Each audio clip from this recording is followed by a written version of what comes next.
G'day, it's AJ. I want to talk to you today about, do you have one of the best superpowers that the greatest leaders who are trusted and respected and revered have? And that superpower is empathy. Yep, empathy. Possibly not what you thought I was going to say. But you know, when we look at organizations that have great, strong cultures that are unable to be copied by their competition, that are continually hitting high financial benchmarks, that are sustainable, that get great financial results as well as employee engagement results, are ones who have leaders with empathy.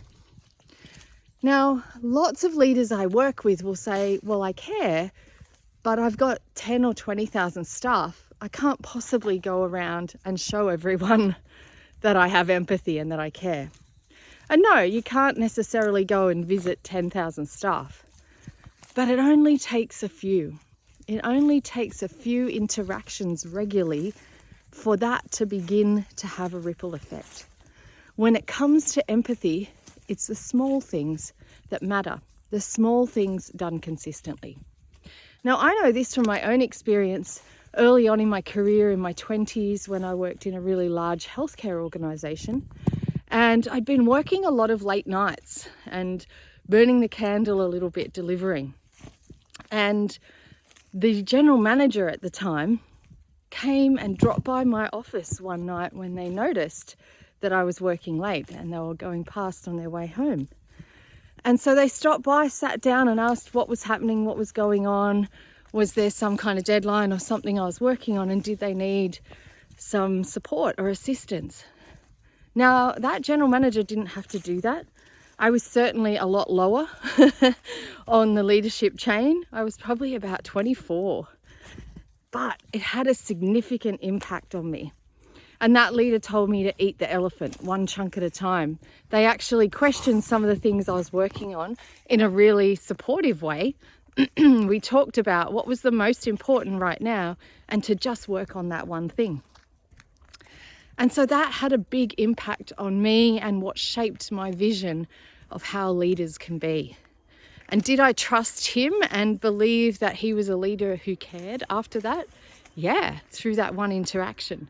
And over the years that I was with that company, sure, I saw a couple of other those interactions that very personally touched me as well with him.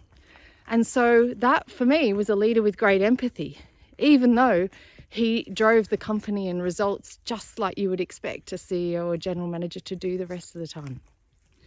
Now, I also work with some other leaders who have had maybe some feedback through a 360-degree review.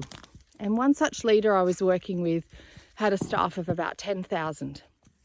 And all of their 360 feedback review about their leadership style, the quality of their actions and outcomes was really positive, except for that bit about empathy and emotional intelligence. And this leader clearly had emotional intelligence, clearly cared. But their challenge to me in working with them was, I got 10,000 staff. I can't possibly go around and show empathy to all of them. You know, what do I do? And that's where I shared, a bit like eat the elephant. It's small things that count. When it comes to empathy, when it comes to emotional intelligence, it's the little gestures and actions that add up and count. So you don't have to do grand things. You don't have to wear your heart on the sleeve every day. And if you're doing a town hall meeting, tell everyone, I'm so proud of you and I love you, right? It doesn't have to be grandiose. It can be small gestures.